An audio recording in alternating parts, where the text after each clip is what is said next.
Thanks for listening to the Pop Culture Cosmos and the PCC Multiverse. Check out more great podcasts today on one of these awesome affiliate networks. You're listening to a Weeby Geeks Network podcast. You're listening to the ESO Network, your station for all things geek. The Tangibound Network. Check it out. TangiboundNetwork.com. Listen to this show, the latest episode, every time. A proud member of the Gonna Geek Network. The opinions expressed are those of each individual. Check out all the other geeky podcasts over at GonnaGeekNetwork.com and get ready, because geekiness begins in 3, 2, 1. On this week's episode, life does find a way in Jurassic World. What is really going on with the Star Wars Anthology films? And just how long will Rob wait for an autograph from Donald Duck? All this and more as we once again delve into the Pop Culture Cosmos. Welcome to the Pop Culture Cosmos.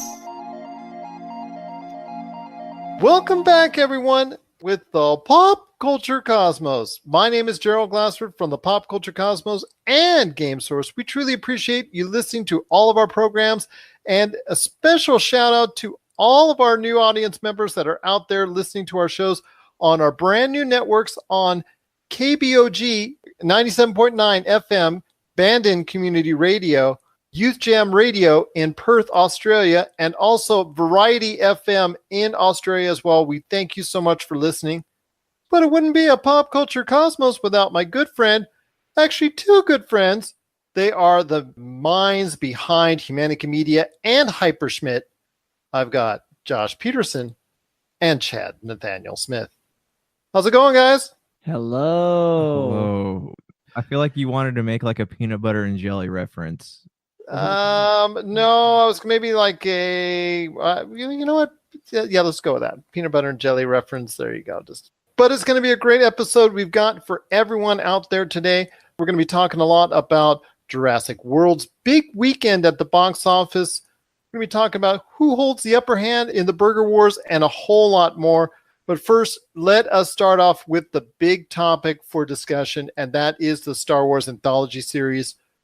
Earlier last week, Collider had a story that said that they've delved in behind the scenes at Lucasfilm, and Lucasfilm has made the call to put a halt to the Star Wars Anthology series due to the poor performance from Solo, A Star Wars Story. But there were other reports later in the week actually refuting that original story that Collider had.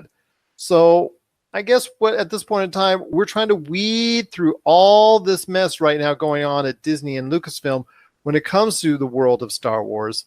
So I ask you guys, in fact, I'll start with you, Chad. What are your thoughts on the Star Wars Anthology series, especially right now with it being in kind of a limbo status?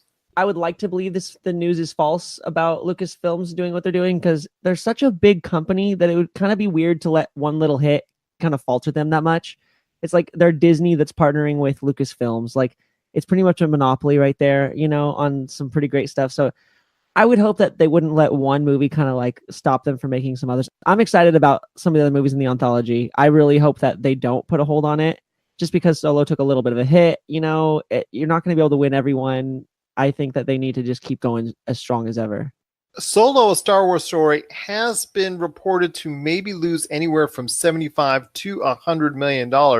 It might be that big of a write-off for Disney. So what does that mean for the future of the Star Wars series, Josh? Because, in the past, we've talked about a Boba Fett standalone movie. The Obi-Wan movie was said to be in pre-production already, and there were even more stories that were rumored to be coming down the pike. I mean, it wouldn't make sense for them to not do them, but at the same time, because they have canceled whole franchises that they had planned out before. Remember, with even with just John Carter of Mars was one they had like theme park attractions and action figures and all that stuff in the pipeline for, and then that ended up tanking and they canceled all that stuff. But with Star Wars, it's weird because you can have you can have a bad Star Wars, and then you can have a good Star Wars, and you'll have all the good grace of the fans back. It doesn't make sense that they would not make them, because there's a lot of fans who want to see a lot of things. But then again, as we've learned lately with what's her name with the Kelly Marie Tran. Yeah, Yes. yeah. So it's hard. The Star Wars market is very volatile and unpredictable. There's a lot of dark side. Oh, for real, yeah. There is indeed, and there's been a lot of backlash. I guess it starts, I don't want to say it started with The Force Awakens, because there were people saying, yeah, it was a Star Wars rehash and whatnot, but it wasn't really to that level. It was really when The Last Jedi came out, and there was a lot, and I mean a lot of social media backlash to it, even to the point today where Rian Johnson was actually applauding the fact that, or in trolling, I guess, as far as that's concerned, a measure by a group of people actually getting together on social media and trying to raise money to make a new revised version of The Last Jedi. They've actually garnered up to $15 million. Now, they probably would have to actually get 20 times more than that to actually start feasibly thinking about a remake of The Last Jedi, but that alone tells you that there's a lot of animosity out there over the Star Wars series at this point in time. Chad, I ask you, with that animosity out there, was it a wise decision to even go ahead with the anthology series, or maybe put it on the back burner a little while because of the fact that The Last Jedi was garnering so much ill will? It's funny. I think there was a lot of arrogance on Disney's part. I think they kind of bought Star Wars and was like, we can't fail. Like, we can just do whatever we want and people are going to love it. And they saw in this second Star Wars movie that, okay, maybe the fans are going to want to see some truth to this universe. Star Wars isn't just, outer space movie. We've seen lots of space movies out there, but Star Wars carries this weight to it. At least it always has. This very sobering, I don't know what the word is for it, but Archetypes. Yeah, it just has this really, ever since I was a child, I had seen Star Trek, I had seen the other movies, but I saw Star Wars and I said, this right here, there's something to this right here. So I think that maybe the Disney magic doesn't always work on it, but I was really, really excited just about these movies, these anthology movies coming out, like Boba Fett. Come on, like Obi-Wan Kenobi, so quotable. I have a, oh, hello there. Our prequel memes. Yeah, Obi-Wan Kenobi's all over Reddit. So I think that they could have a lot of fun with a Obi-Wan Kenobi movie. Well, there's also the fact that this has been a feast or famine year for Disney, and the fact that, yes, they've had Black Panther and they've had Avengers Infinity War, which combined have done over $3.3 billion at the box office. Incredibles 2 is now closing in on $500 million itself, and almost 400 of that is domestically here in the U.S. marketplace.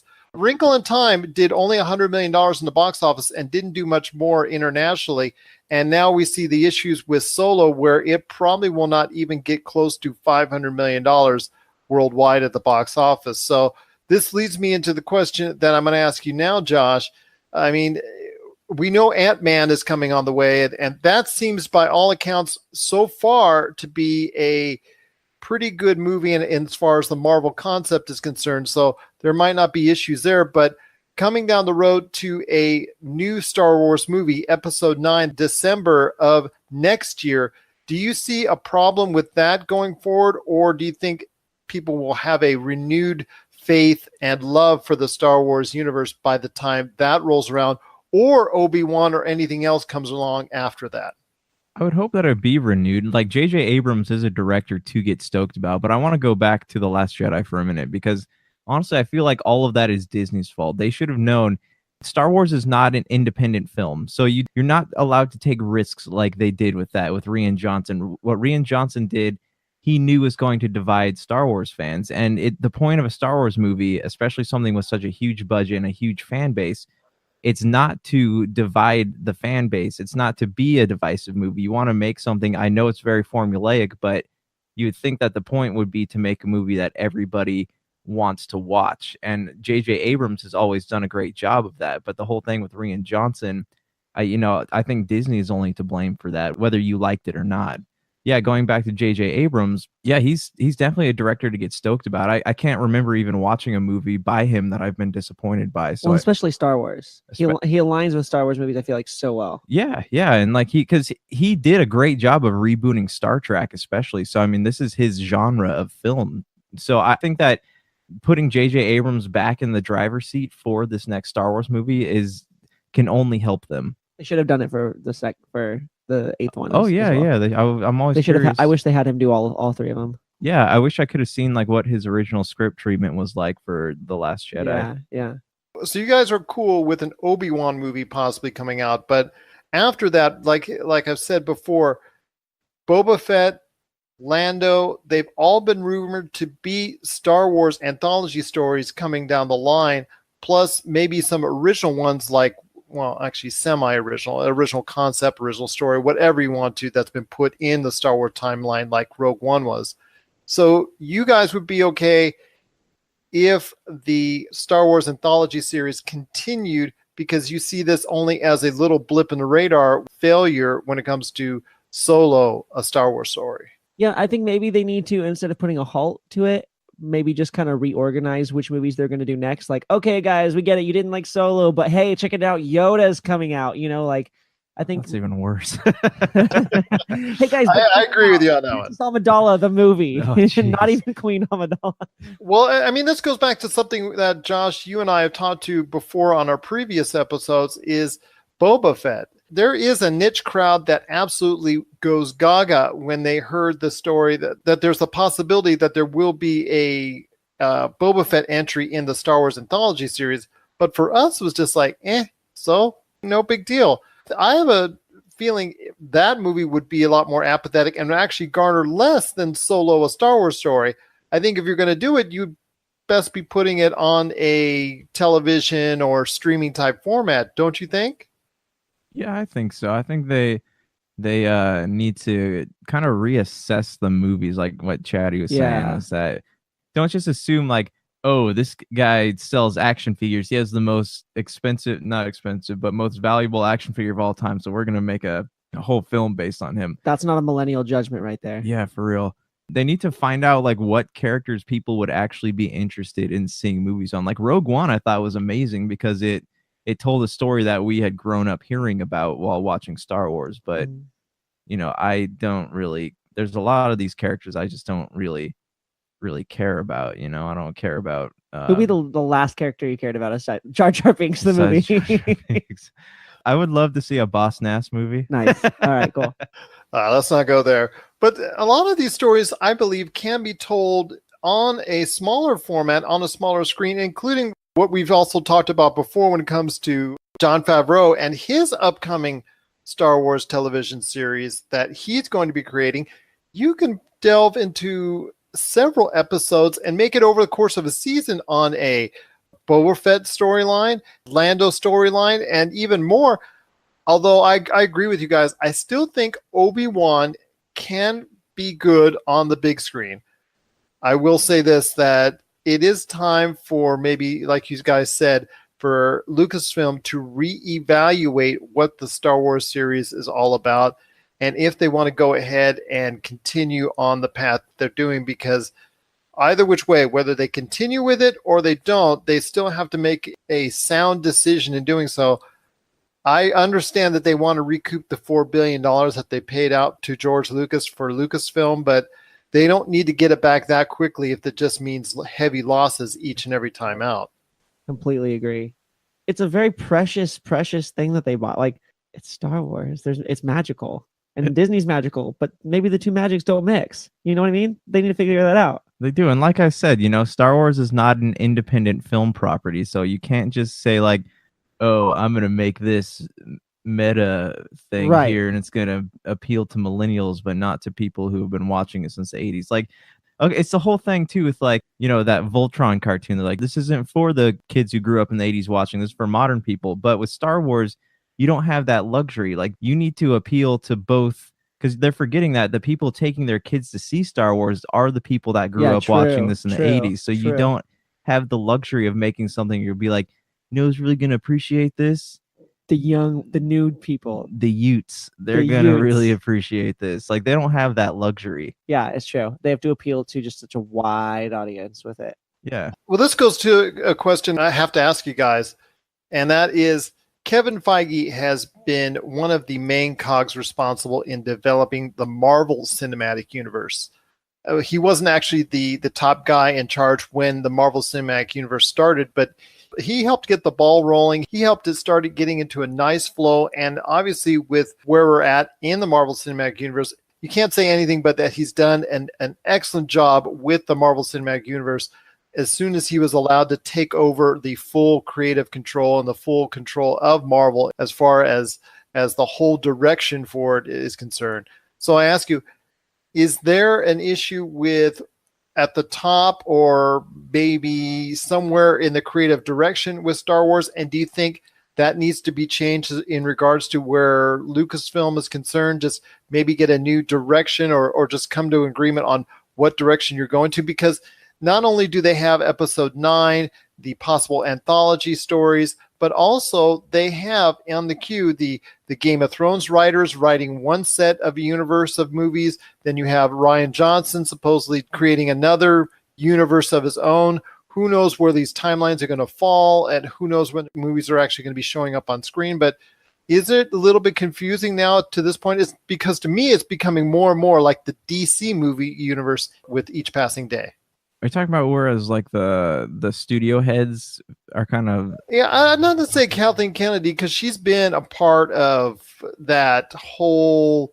I mean, she goes way back even to the Raiders of the Lost Ark deal and all that, but maybe not her, but just whoever is helping her come up with that type of timeline, because we've seen with George Lucas, even his thoughts and his ideas for the Star Wars universe seem to go astray in the 90s as well. I think that in a sense, this is kind of weird. My whole thought is like the Star Wars universe is kind of lactose intolerant, where as opposed to the Marvel universe, it can be cheesy. You know, that's true. You can be cheesy with it, and I think Disney was trying to test the waters and see how cheesy they could get with Star Wars. Which, don't get me wrong, like episode 1, 2, and 3, you definitely saw a lot more cheese on episode 1, 2, and 3 than you did in 4, 5, and 6. Like that, but it was like what type of cheese though? Is it? Are we talking Parmesan? Are we talking ricotta? Or are we talking Limburger cheese? That was one left out. Yeah, Limburger. Yeah, definitely it's a Limburger, but it's consistency of a ricotta. So it's like a very smooth Limburger. Yeah, like you said, like it's been left out. Yeah, I don't know. They really need to get it together, because it's like they're trying to just tell stories through this medium of Star Wars, but Star Wars is kind of its own thing. They need to stop trying to make it their thing. They need to like roll with what Star Wars is. That is true. I haven't thought about that. Like it's dry. Star Wars is at least in its originality. Like it was a really dry movie, I feel like. Well, the original trilogy was so wide spanning, and in this one's very linear. So it kind of makes the whole thing with the First Order feel pointless, like a bunch of squabbling kids. Because before you could see how the Empire was affecting this system and that system, or these people and this people, but now that it just feels like it's a couple of it's like a high school rivalry, between football teams, and they're just like TPing each other's houses and stuff, and it's not going anywhere. Maybe it's like Apple, it's like once Steve Jobs left the company, it's like it's still Apple, but like it's not like from that one person's brain that's just kind of like inventing all this stuff. It's like they kind of taken George Lucas out of the element, and now it's kind of like, let's just kind of try and branch off from George Lucas. It's not George Lucas, hey, make something completely brand new. Same thing. If they're not like, hey, here's the iPhone that Steve Jobs would have liked. It's like, well, you don't know that. He's dead. Like he probably would have wanted a whole different thing by now, but you're still trying to do something he would have liked. Yeah, we're marketing to millennials. This is the Me phone. Okay. My phone. Yeah. You guys just have hit it right on the head there with what you're talking about when it comes to the Star Wars Anthology series. I hope there's a clear direction going forward, because it is becoming a little bit muddled when it comes to what projects are going to be actually completed, what are just on the drawing board, and what are eventually just thrown out. It's becoming more and more like the DC movie universe with each passing day, and that's not a good thing to emulate, because there's a lot of chaos there. There's a lot of just bad stuff going on there, and they need to get their act together. And maybe they're trying to do so now at Warner Brothers, but at Lucasfilm, they got a bigger fish to fry, because with the Star Wars universe out there, the fans are so passionate one way or the other. And as we've seen in the past few months, that it really can be harsh. It really can be tough. And in the case of Solo, a Star Wars story, it can be detrimental to a movie as well. So we've got a lot to think about when it comes to the Star Wars Anthology series. It looks like either which way, whether they're trying to figure out what they're going to do with them or whether they're going to go ahead with them or not. I think at this point in time, they're putting it all on hold and reevaluating Star Wars as a series and going forward from there. And we can only hope that at this point in time, they're going to make the sound decisions for the Star Wars series so that fans everywhere can be unified in their love for the series once again. What are your thoughts out there on the Star Wars Anthology series? Do you still like to see them? Would you like to see, like we were talking about with a possible Lando, Boba Fett, Obi-Wan movie, would you still like to see those come out? Or are you done with them and just want the biannual Star Wars movie to come out at this point in time? Or are you done with Star Wars altogether? Share us your thoughts, popculturecosmos@yahoo.com. Also as well, Pop Culture Cosmos, Humanity Media, and Game Source on Facebook and Twitter as well.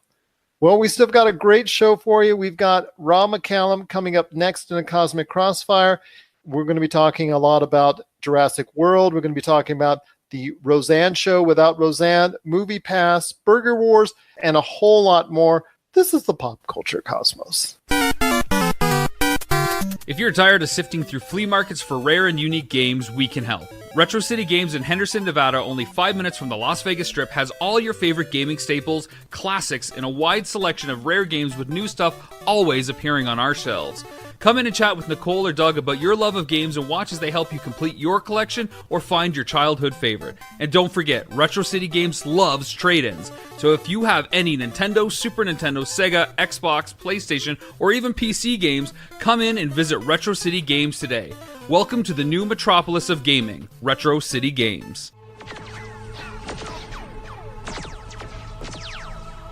And we're back with another episode of the Cosmic Crossfire. It's Gerald coming right back at you here. But it wouldn't be a Cosmic Crossfire without my good friend. He is the traveling man today. It is my good friend from Rob McCallum Films. You got to check out all the great things that are going on with his awesome experience known as Rob McCallum Films with Box Art, the Kitty documentary, the He-Man documentary, Power of Grayskull coming up, and so much more by checking out today on robmccallumfilms.com, Rob McCallum Films on Facebook, and at Rob McZob on Twitter. It's my good friend. It is Rob McCallum. Busy man, busy man. Busy day today, my friend. A lot going on, but that is just another day, I suppose, in life. It just depends on where the busyness is coming from. We are getting set to move, and it goes on when you move from place to place, and we got moving from a house to another house. So lots of packing, lots of paperwork. It's happening, but there's always time for the crossfire, I hope. Anyways, well, this is the third time you've had to pack in less than 8 months? That's ridiculous. Let's just say that. It's ridiculous. It is. So, but you can't keep the spirit down, right? No, nor the cinder blocks. No, if you know Rob McCallum. But your hands haven't reached the stairs. No, they haven't. And I think I still will be traumatized for the rest of time for that. There's only one word that describes that. Wicked. Wicked indeed. Wicked indeed.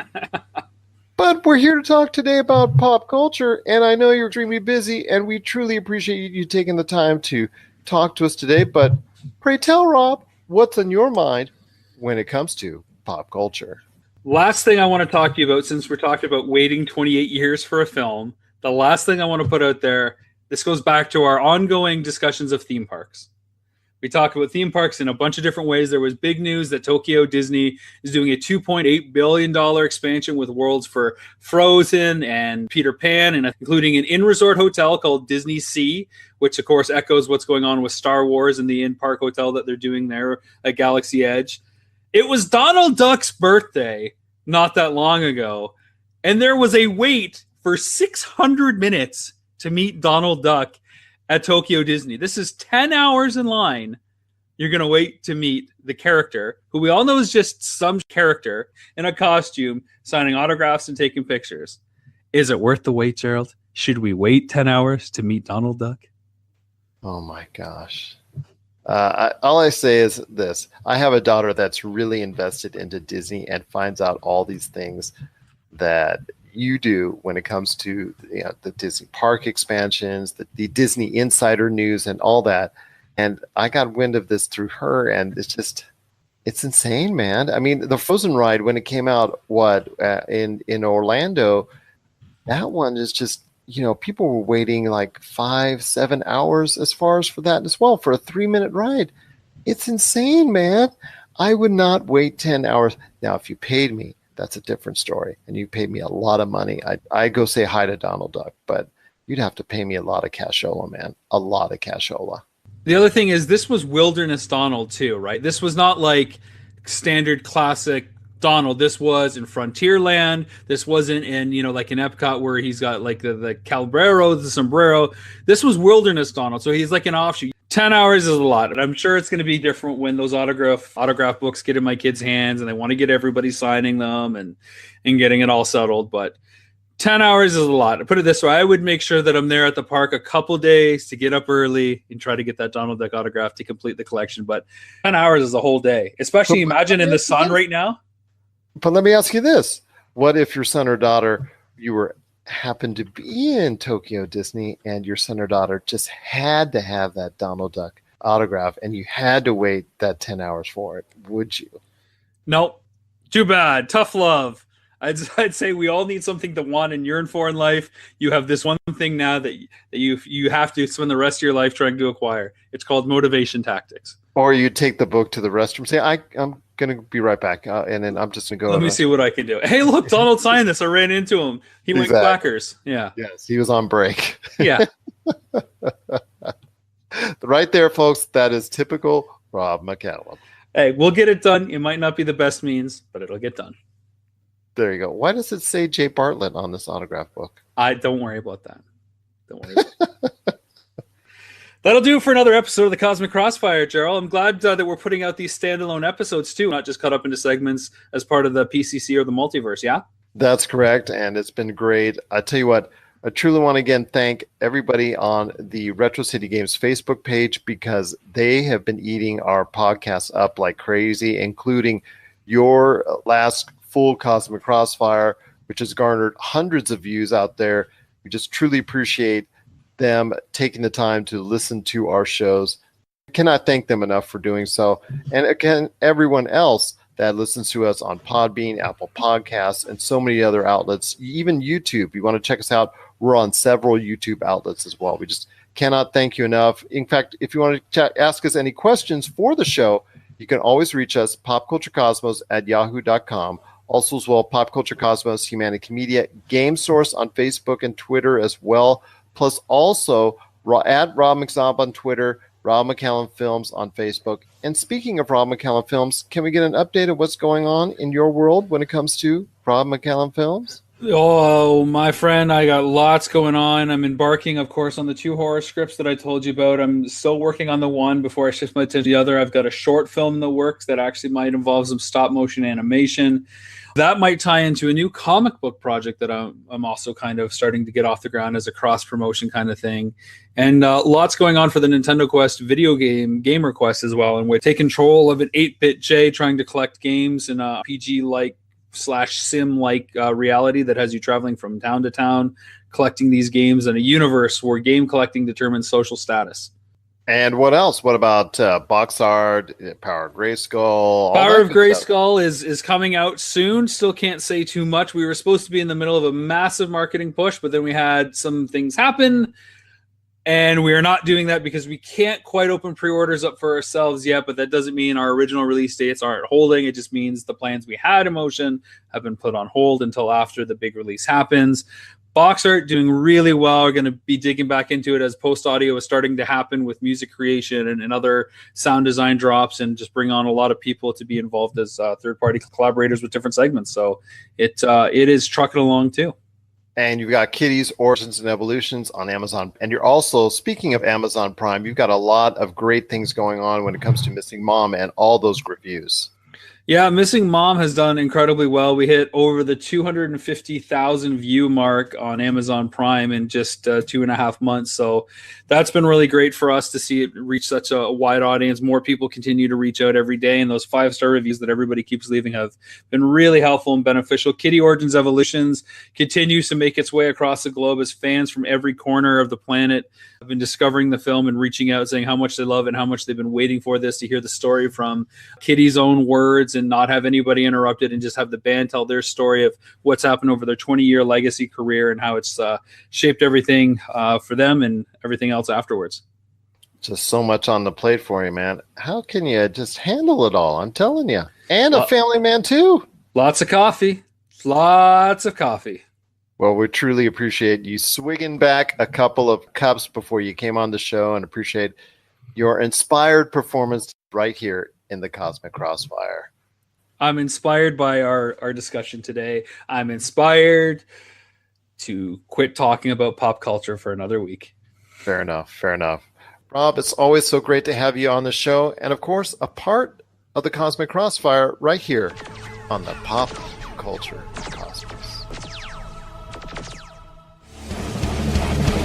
Get ready for Kitty Origins Evolutions, the latest documentary from Rob McCallum. Generously peppered with archival footage shot by the band, this film gives you an honest and brutal look at what it takes to survive in the music industry. Order the DVD, Blu-ray, and live CD triple pack that features recordings from throughout their 20-year illustrious history from RobMcCallumFilms.com. RobMcCallumFilms.com, your place for awesome stories about awesome people and films worth watching.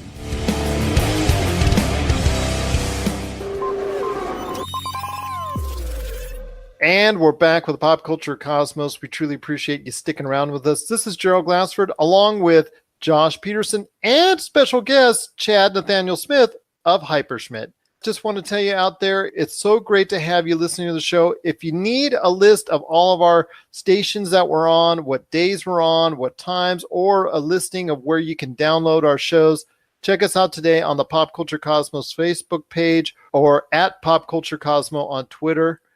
Josh, I know you got a great thing going on with Humanica Media, but before you do, man, I got to ask Chad, we need an update, man. What's going on in your great world of Hyperschmitt? Let me tell you what's going on. Yodeling. Yeah.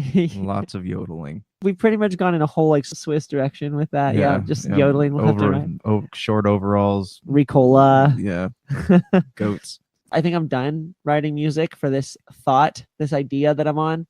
And so what I've been doing is me and Travis Hudai, or if you combine those two words, Trudai, that's his music name that he's going under. We've been going around and preparing our live show. So he's my drummer. And so the songs that I've been writing and producing, he's drumming for in the background. But what's really kind of cool is he's also a producer and a writer, and I'm also a drummer. So throughout the show, we're switching, and he's performing his songs, I'm performing mine.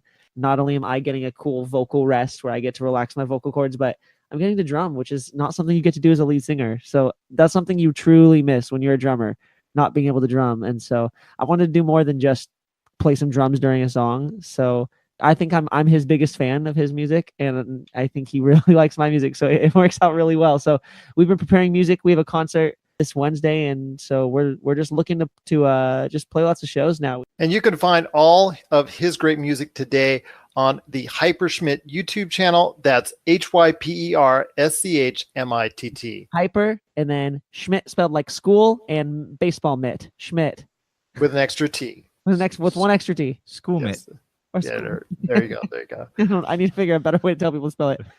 Josh, tell me, Matt, what's going on with Humanica Media? Topicocalypse. That's pretty much all I'm making these days. So Chad and I did a little E3 chat. Was it 2 weeks ago? We got down and dirty with the E3 news and what's up. Yeah. So yeah, you can check out both of those eps are up now. And then also earlier today, I posted a new episode talking about, is Hollywood ruining good stories to promote social causes? Kind of like what we talked about. It's more at length though.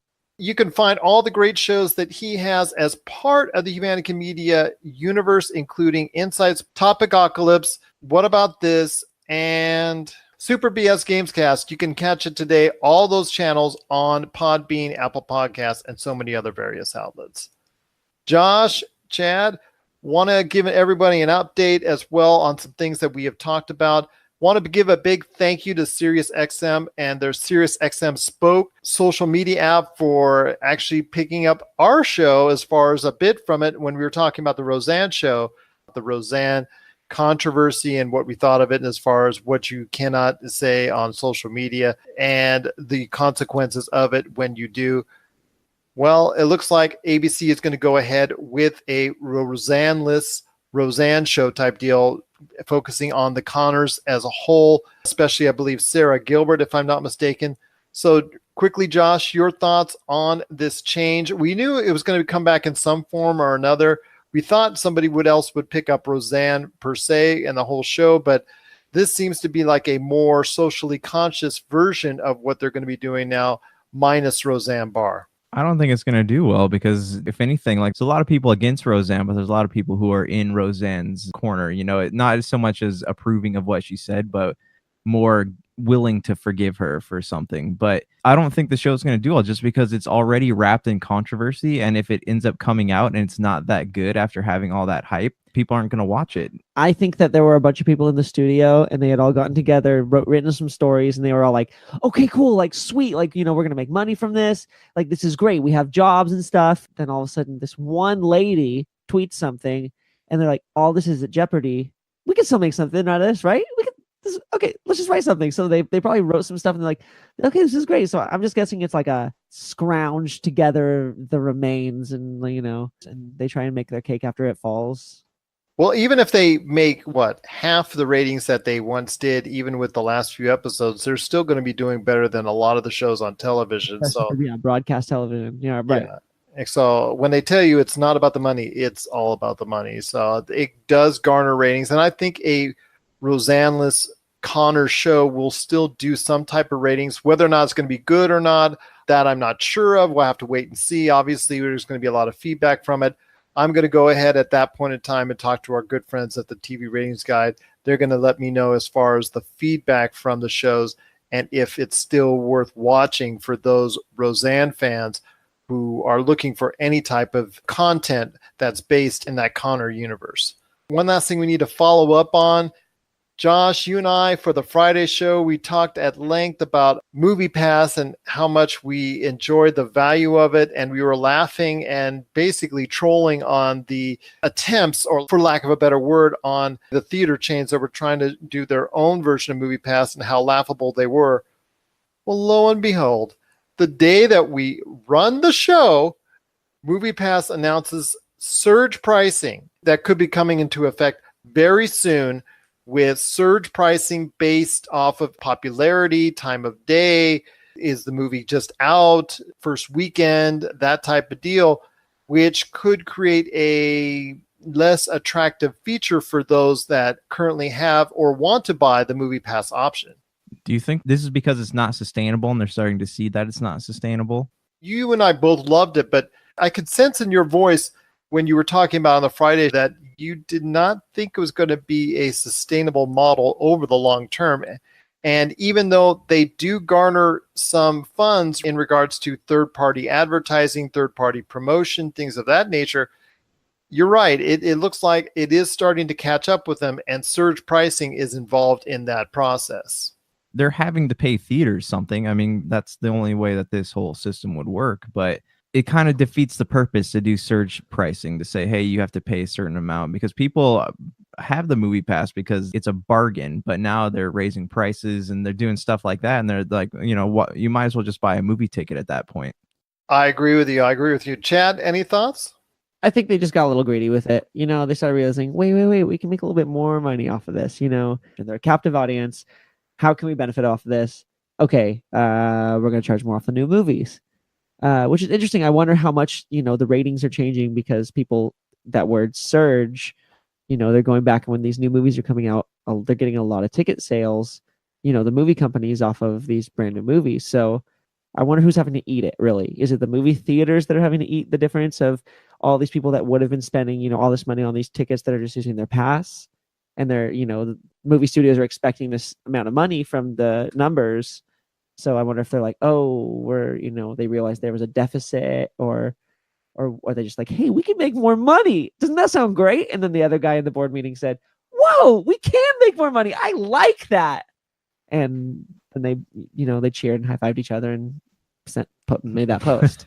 Exactly. But I will say this, that because the pricing is threatening to go up, that is going to be deterring a lot of people from wanting to keep that MoviePass model. In fact, I spoke to someone today that has caught up with the movies that I guess maybe had not had the chance before to do so with MoviePass because of the sheer enjoyment of being able to go and catch up with a movie every day. It's up to MoviePass, like you said, Josh, with a sustainable business model to have to do and resort to things like these, but it does make the MoviePass less attractive, and I know less attractive for a lot of people long term.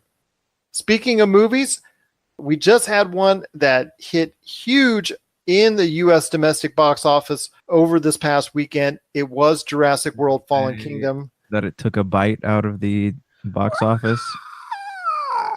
Something like that, yes. It did take a huge bite out of the box office. About $150 million in the U.S. marketplace. It has now done over $700 million worldwide already at this point in time because it debuted first overseas.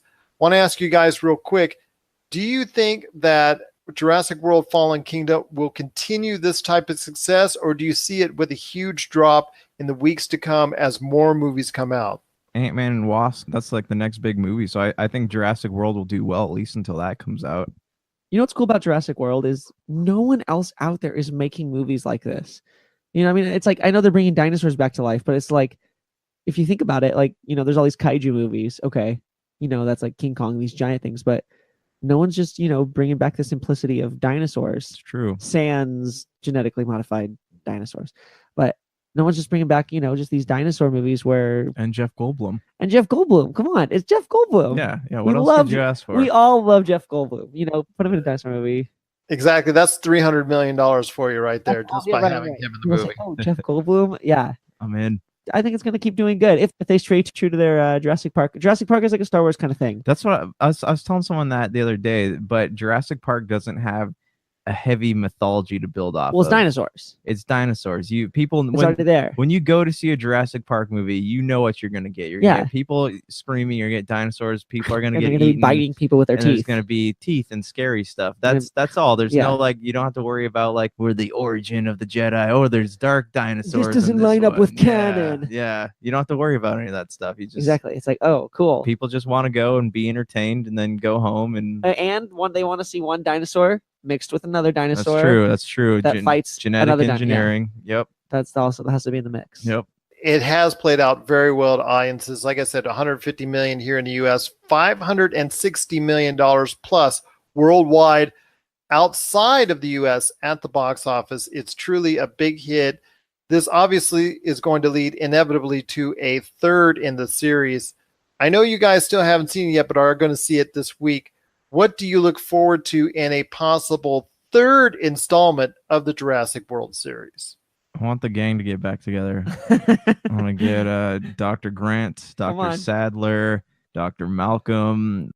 If they want to, they can even throw that annoying kid from the third one in there. Name a more iconic duo. Yeah, I don't want to see anything else. They don't even have to have dinosaurs. I mean, this could just be a movie. It just gets away from the dinosaurs completely. Yeah, they could just be sitting in like a bar or something with like a dinosaur hanging on the wall or something, and I would still go to see this movie. What if it goes in the way similar to what happened when the Jurassic Park series, when the dinosaurs made land in San Diego and wreaked havoc there? Do you see something similar to where the dinosaurs are going to be able not only to invade the entire area surrounding area outside of the island, which obviously they get to in this movie, but because they're actually brought abroad as the island goes literally up in smoke in a volcano. Do you see it actually evolving where the point where it could lead to, in the creator's eyes of whoever's designing the next movie, into where it's becoming like almost like an ice age once again, with the dinosaurs becoming a dominant force on the earth once again? That would be wonderful. I love that idea. That's like a post-apocalyptic type thing. Like I would be down to see that. Yeah, and it's funny because there's people. It's like you go to see a Jurassic movie and you're kind of, I don't know if it's just me, this might reveal just a dark side about myself, but you're kind of rooting for the dinosaurs. Like you're going into it knowing that these people are going to get massacred by these dinosaurs, right? So you're watching it, and as you see little pterodactyls like picking people up, you're like, oh, like you're almost kind of rooting for the dinosaurs a little bit, because it's like they're just these creatures that we've made. So it's like, I think a lot of people are going to enjoy seeing, at least what I've gathered. You see these dinosaurs in the ocean with these surfers, and it's just like people are just going to get messed up because we've been screwing around with chemistry and biology together. It's Michael Crichton's original point was to say we should not be playing God. Yeah, right. And so it's like, okay, we've already played God, and now it's coming back to haunt us. Yeah, theoretically. Theoretically. That's the big point. The quotation marks with the fingers. Exactly. But it is doing big around the world, and people seem to be enjoying it. Looks like it's just a matter of time before it hits $1 billion. Along with Incredibles 2, which is also still doing well at the box office. It's making for a better year financially in 2018 than in past years. Even last year, doing a little bit better now box office wide. So that is great news for people heading to the theaters, that Jurassic World Fallen Kingdom is doing so well. It's a good movie, according to a lot of word of mouth. Some little feedback here and there, but for the most part, people are enjoying it. And it looks like it's definitely got a long ways to go before it gets out of theaters. And it looks like it's going to be another big hit for Universal this time around. Chris Pratt's like I feel like our generation's Harrison Ford. There you go. What are your thoughts out there on Jurassic World Fallen Kingdom? Have you gone to see it yet? What are your thoughts on the movie? Are you excited to see another installment in it? What about MoviePass? Are you not so thrilled about the possible surge price increase as far as the overall membership is concerned? Does this trouble you? Are you ready to cancel out of it? Or are you still going to be a MoviePass holder? And of course, what are your thoughts on the new Connor series that is going to be developed by ABC that does not have Roseanne in the title role anymore? Share us your thoughts, popculturecosmos@yahoo.com. Also as well, Pop Culture Cosmos, Manic Media, and Game Source on Facebook and Twitter as well. So coming up next, we've got 2 interviews back to back. We've got Douglas Haughaboo from Retro City Games. He has an interview with Brian Burnell of Polymega talking about the new Polymega console system that just blew Doug away when he was at E3. And then following that up with you guys, you were at E3 2018 as well. You got a chance to interview Tim Kitzrow of the Mutant Football League, and he's going to kid around with Chad right here after the break as well. This is the Pop Culture Cosmos.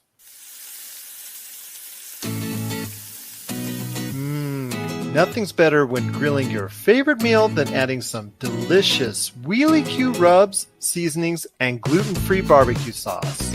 Made with the finest ingredients, Wheelie Q products pack a ton of flavor to your meals, whether it's ribs, chicken, steak, hamburgers, fries, or vegetables.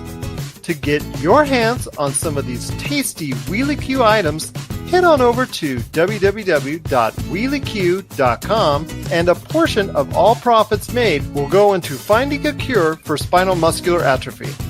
Pop Culture Cosmos listeners, act now and get 15% off your order just by entering the promo code POD1, that's POD and the number 1 at checkout.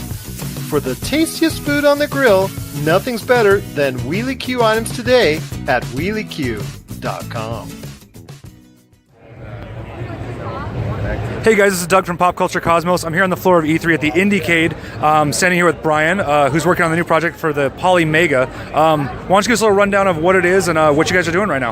I'm Brian Burnell, the CEO of Polymega. We're the company that's making the Polymega system.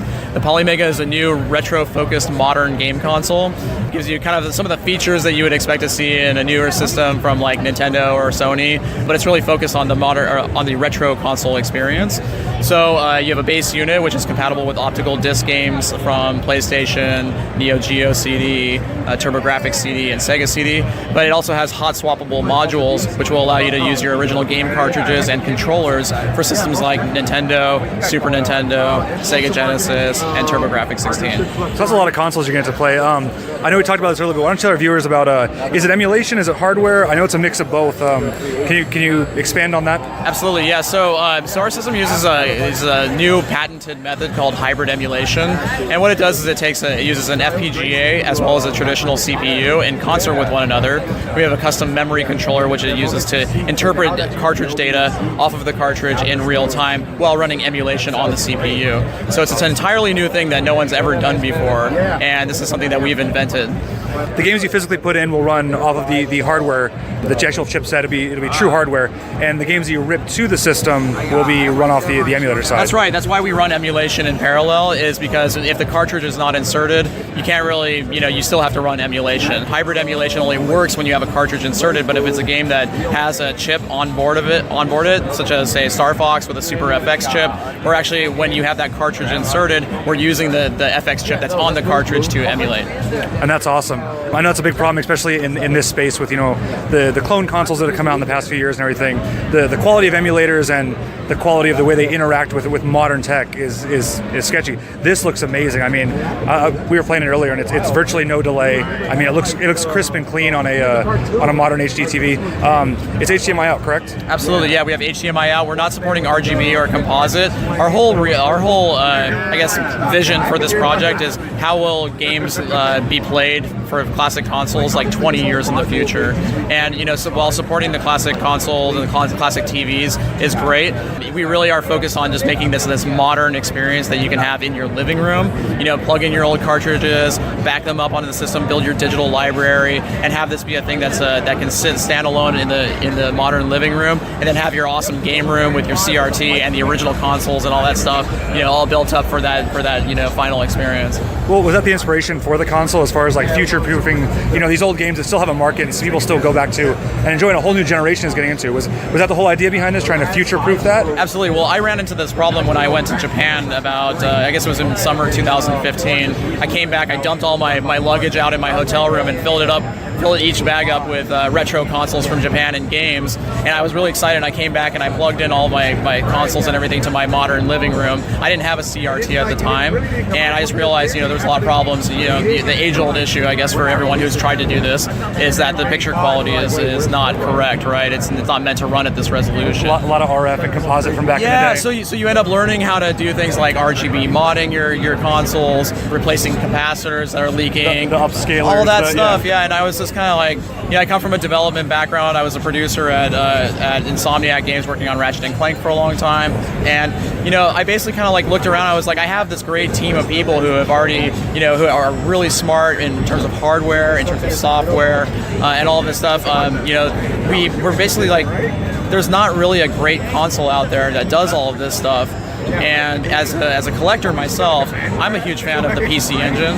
And that system has a great catalog of CD-based games, and I was just really like, I don't really have an option out there as a gamer. Like, if I'm a Nintendo collector, I could go play a Retron or whatever, but I really wanted the ability to play CD-ROM games, so we made sure that it had a CD-ROM in it so that you can support everything. That is definitely something that's setting you guys apart. Everybody I know that I've talked to about this talks about the CD drive, and they're a little skeptical at first until you see it working, and it's like, it's amazing. Because we've gotten used to seeing at least a clone system here or there with cartridges, but this it's just so seamless. It works so well. Yeah, we spent a lot of time on the whole user experience, how to make this all future-proof and really carry things forward. Even the aesthetic, the packaging, everything, the way the packs come, all uniform-looking package. They look clean on a shelf. They're not going to take up 10 cubbies on your entertainment center. I know you're talking about you're a huge PC Engine fan.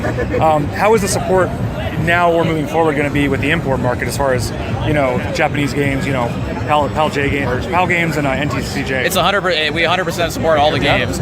So basically everything's region free. So you can play PC Engine games, Super Graphics games, and all that kind of thing. You play. The only thing that you can't do right now is on the NES module. You can't play Famicom games because they have a different pin out for the cartridges. But we will be rolling out a Famicom module shortly after launch. I know you were talking earlier that the interface, as far as ripping the games, is similar to an iTunes type setup. Could you expand on that as far as like how much internal memory, is it expandable, that kind of thing? Yeah, that's a great question. So the system at its base has 16 gigabytes of eMMC flash memory on it, and that's primarily used for your save states and screenshots and stuff like that. So on the back of the console, there's an SD card slot, and you can expand the storage of the system up to 500 gigabytes right now. That's really pretty much the largest SD card you can get. Which in the retro world might as well be infinite. Well, possibly, but no, I mean as far as the 16-bit prior type of thing. Yeah, if you start talking about CD-ROM games, you're talking about you could get a few hundred CD-ROM games That's on there, still a right? pretty decent Quite chunk a lot, of yeah. backups, you know But they are working on a 1 terabyte card, which I mean you can pretty much do anything with. So that's pretty awesome. That's the next thing. Yeah. Well, I'm super excited about it. Thanks for taking time. Can you tell everybody when it's going to be about, price points, when you guys rolling everything out? We're doing the pre-order towards the end of summer. There'll be more details announced on that pretty soon. But basically, end of summer for the pre-order. The system is $249.99 for the base unit. The module sets are $59.99. We'll have bundles and packages and all that kind of stuff that people can get. And we're targeting to deliver it by the end of the year. One or two of the modules may go into Q1 2019, but you know. And where can everybody go to pre-order that? Is it just Polymega.com? Polymega.com. Polymega.com. Yeah, POLYMEGA.com. That's awesome. Well, thanks for taking your time. Absolutely. Thank you so much. Appreciate it. Good talking to you. Thank you. Here at E3 Mutant Football League, we've got the voice of the game. This is Tim. Or as I'm known in this game, Grim Blitzrow, a.k.a. Mr. Boom Shakalaka from NBA Jam, NFL Blitz, and a bunch of other games. So you got a lot of voices right there. I think you've got some nice timbre right there. Yeah, you know what? I work on it all the time. Oh, that's fantastic. You know what? You're an idiot. Oh, that's So we got great. three different characters in the game, and it's a challenge in the studio, but we have a lot of fun. Yeah. That's awesome. Okay, Yeah. so for the fans that have never played Mutant Football League, can you tell them just real quick what they would like to see compared to, let's say they've just been playing Madden? Why should they come over? Because Madden's like, getting a PhD. You got to take your time. You got to spend 3 hours, get invested, the length of time, all the commercials. This is jump in and have fun. Yeah. And I did Blitz back in the day, so that arcade fun, you can get in for 5-10 minutes and have a ball. And it's also great because it parodies all the NFL teams, the names, the Philadelphia Eagles. Oh, yeah. And, just great names. The Nuke London Patriots, Bomb Shady. Nice. Bomb Shady in the shotgun formation, pulls out a shotgun and shoots the defender's head off. Way to go! And that gives whole new meaning to the phrase shotgun formation. Nice. So you've got dirty tricks. You've got like 4 or 5 secret dirty tricks. You can, pull out a shotgun. You can pull out a bomb. You can turn ginormous. There's just you can kill a ref, bribe a ref. So all the fun that you used to have with Blitz, but way over the top because the NFL wasn't looking over our shoulder. So we actually have a little bit more Adult Swim kind of style content. Nice. Awesome. A lot of fun, a lot of animation. Cool. Yeah. Awesome. Well, if you just want to get on with your friends and just go at it, have some fun. Yeah. You always try and like tackle your friends while you're playing like football games. Right. But here you actually get to like just kill them. You get to kill them. You get to kill them. And he just stepped on that guy's spleen. Yeah, my bad. Well, thank you so much. Yeah, nice to have you down here. Boom shakalaka! Play Mutant Football League. Play Mutant Football League. That's right. Get off the couch and do something with your life, for God's sake.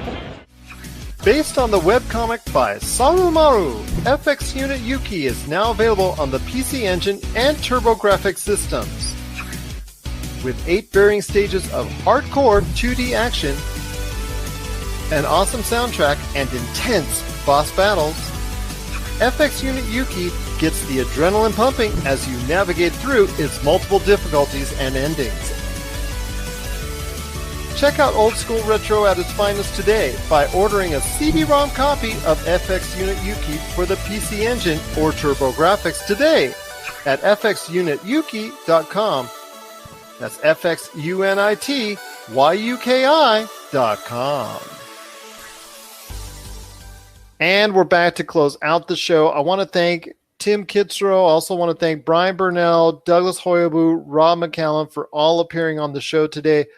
Guys, before we head on out, I got to ask you, the burger wars seem to be getting hot and heavy at this point in time because they are really going at it tooth and nail on social media, on television advertising here in the United States, and pretty much around the world as well. So I got to ask you guys, I know you guys are fast food aficionados, unfortunately like me as well. You see the ads all the time with McDonald's, Wendy's, Carl's Jr., aka Hardee's, In-N-Out, Jack in the Box, Whataburgers, and so many others. The list goes on and on, which spend millions of dollars each year on advertising and also social media as well. Who do you think has the leg up right now as far as perception in regards to the burger wars? Who do you think has a leg up right now and why? I want to say Wendy's. Hey, that's what I was going to say. Wendy's is owning social media are. right now. They really are. Whoever is running their Twitter they're is woke. just they're woke and they are just so quick-witted. They are. It's wonderful. amazing. It amazes me. And you can't say In-N-Out. They're too local. Yeah. But Wendy's, I've seen so many burns by them where these other companies, they'll tweet something, and Wendy's, their comebacks are they're not good. They're great. Like they're great, and they're funny too. They've never been frozen, their comebacks, okay? Yeah. What are your thoughts out there on the Burger Wars? Who do you like as a burger? You got to tell us. We got to know. Red Robin, Chili's. There's so many out there that I know you guys and gals out there that like to tell us. Please share us your thoughts. popculturecosmos@yahoo.com. Also as well, Pop Culture Cosmos, Humanica Media, and Game Source on Facebook and Twitter as well. So guys, it's been great. Any last thoughts on the way out? We just created a show based in Fortnite called Nort Fight Show. Pretty cheesy, pretty fun. Lots of fun with Fortnite. So if you like custom Fortnite raps that get real gritty, yeah, check it out. Nort Fight Show. That's kind of something new I've been working on. Where's that at? We posted them on YouTube. Nort Fight Show. So it's basically spelt Fortnite, just how the game is spelled, but you just swap the N and the F. I'm good. I'm going to go see Jurassic World tomorrow, and I'll get back to you with my thoughts on that. Can't wait to hear your thoughts on that on our Friday program. And again, my wholehearted thanks to everyone that's listening out there and to our newest stations, KBOG, Youth Jam Radio, and Variety FM. Thank you so much again for allowing Pop Culture Cosmos as a part of your programming schedule. So for Josh Peterson and Chad Smith, this is Gerald Glassford. It's another beautiful day here in paradise, right here in the Pop Culture Cosmos. We thank you for listening. And here's hoping you have yourself a great day. Hello, Questers. This is Mandy, the host of Caster Quest, inviting you to enjoy our podcast where we explore the rich and vibrant world of Patrick Rothfuss's best-selling fantasy series, The Kingkiller Chronicle, soon to be adapted as a major motion picture and television show produced by the award-winning creator of Hamilton, Lin-Manuel Miranda. Hungry for more content? Perhaps you will enjoy our recaps of HBO's Game of Thrones, Over the Garden Wall, animated Batman films, whatever you're in the mood for. If you love a good story, humor, impromptu parody songs, and thousands of pop culture references, you'll enjoy our show. You can find Caster Quest on SoundCloud, iTunes, and of course, our amazing network, the Earth Station One Network, at esopodcast.com. You're listening to a Weeby Geeks Network podcast. This has been a broadcast of the ESO Network. Be part of the crew and help support our shows by donating to our ESO Patreon or by shopping through Amazon.com or the TeePublic store, which can all be found at www.esonetwork.com. The ESO Network, your station for all things geek. Tangent Bound Network. Let your voice be heard. TangentBoundNetwork.com. Thanks so much for downloading the Pop Culture Cosmos, and stay tuned as more great podcasts are on the way. Thanks again for listening to us here at the Pop Culture Cosmos.